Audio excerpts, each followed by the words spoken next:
Alors essayons de voir maintenant comment cette malédiction va s'inscrire dans nos vies, comment elle va s'ancrer profondément en nous, et aussi, une fois que nous aurons fait cette prise de conscience, comment nous pouvons entreprendre tout un chemin pour nous en libérer. En fait, donc, malédire signifie dire du mal.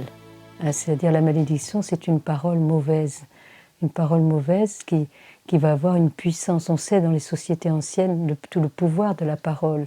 Une parole donnée, c'est une parole sacrée.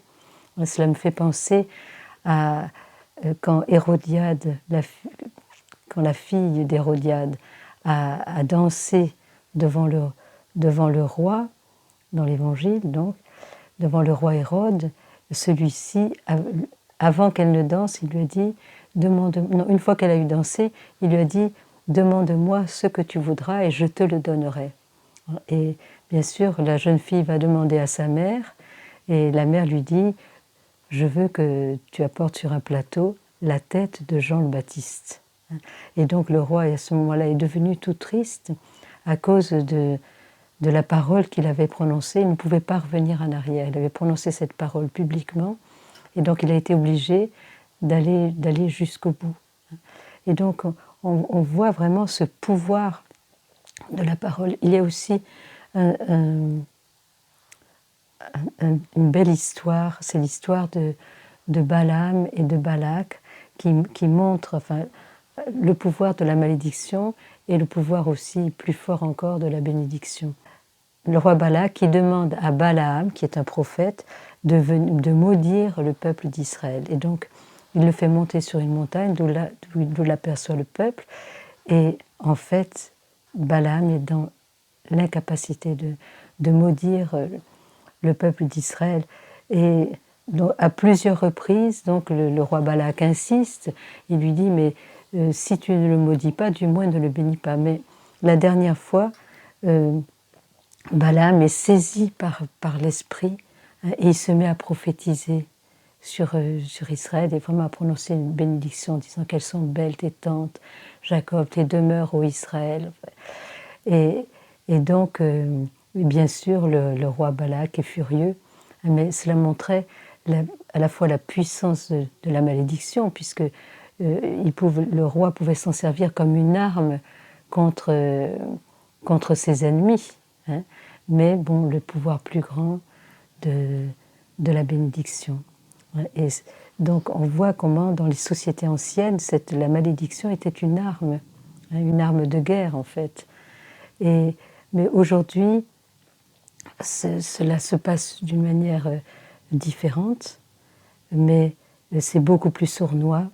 Et cette malédiction va s'insinuer dans le profond de l'inconscient sans que personne ne s'en rende compte, et finalement faire des ravages, faire des dégâts très, très profonds. Là, je voudrais raconter une histoire qui est assez étonnante. Donc, il s'agit d'une petite fille de 8 mois qui a passé les premiers mois de sa vie finalement à l'hôpital parce qu'elle était atteinte d'une anorexie précoce. Elle ne mangeait pas. Et donc, la psychologue et l'infirmière qui était auprès d'elle ont interrogé sa maman. Et sa maman a expliqué qu'en fait, elle ne voulait pas de cet enfant. Parce qu'elle avait déjà 4 enfants. Elle avait fait le projet de reprendre son activité professionnelle et elle a pensé à l'avortement. Mais son mari n'a pas voulu. Et donc, elle était dans une grande culpabilité par rapport à l'enfant. Et donc, la psychologue et l'infirmière lui ont dit « Mais est-ce que vous avez parlé à votre enfant? Est-ce que vous l'avez expliqué ?» Alors, elle dit « Non, j'ai trop honte, je serais incapable. » Et alors, elles ont dit « Est-ce que vous acceptez que nous venions avec vous et que nous expliquions nous-mêmes à votre enfant ?» Donc, elle a accepté.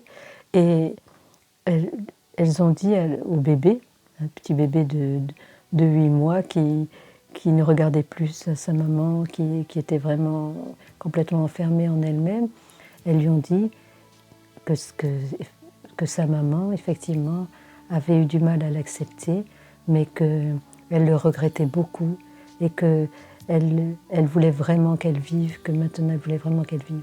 Et la petite fille, le petit bébé qui ne parlait pas bien sûr, s'est mise à sourire, elle s'est mise à manger, elle est sortie complètement. La vérité l'a libérée, déjà, vous voyez, toute petite, la vérité l'a libérée. Et donc, je pense à Viktor Frankl qui a créé la logothérapie, hein, comme la parole, les mots peuvent nous libérer, les mots nous emprisonnent, mais aussi les mots justes, les bons mots, les belles paroles peuvent vraiment nous libérer profondément. Et c'est souvent frappant de voir comment des parents vont dire des insultes à leur enfant, les traiter de tous les noms.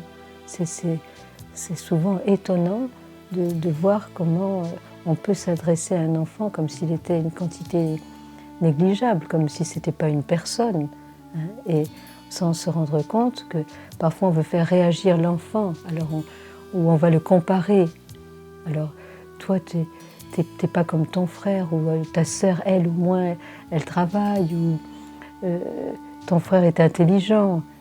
Alors tout ce que l'on peut se dire, tout ce que l'enfant peut se dire par rapport à toutes ces injonctions et tout ce qu'il va interpréter. Mais parfois, ce qui est étonnant, parfois un enfant qui est trop aimé est peut-être mal aimé. Un enfant, j'allais dire par exemple l'enfant unique qui doit combler les parents, qui doit avoir toutes les qualités possibles et dans lequel on va tout donner, on va l'accabler finalement d'un amour surprotecteur.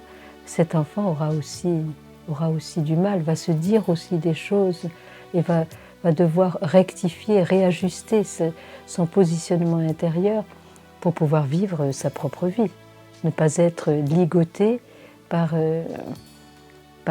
toutes ces injonctions paternelles et maternelles, toutes ces attentes qui reposent sur lui. Dans chacune de nos vies, il nous faut faire cette prise de conscience de la malédiction. Je me souviens, une des premières fois où j'ai parlé de la bénédiction, de la malédiction, j'avais demandé aux personnes qui étaient là de prendre un moment pour parler à Dieu à haute voix et pour dire un peu ce qu'ils pensaient d'eux-mêmes. Et donc il y avait une jeune fille qui devait avoir, je ne sais pas, 19 ans, quelque chose comme ça. Elle n'avait pas du tout envie de faire cet exercice, mais comme elle avait de l'affection pour moi, elle s'est dit, bon allez, je vais le faire. Et elle s'est entendue dire des insanités, des choses terribles sur elle-même, qu'elle pensait d'elle-même.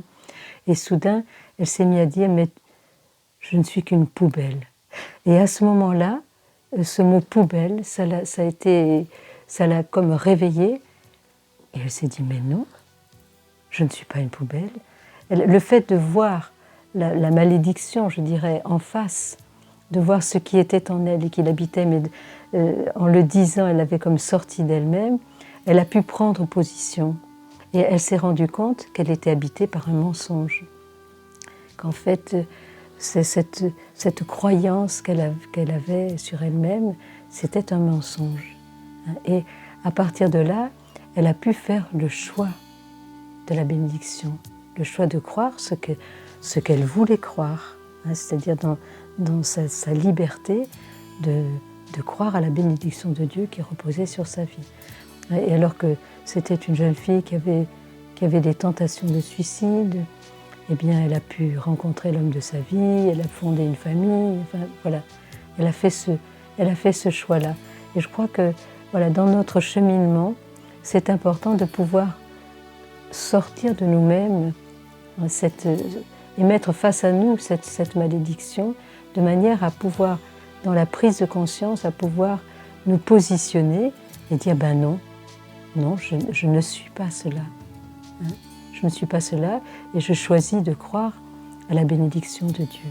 Cette bénédiction de Dieu qu'on va trouver dans la parole. Bon, nous allons approfondir de toute façon ce sujet dans les semaines qui viennent.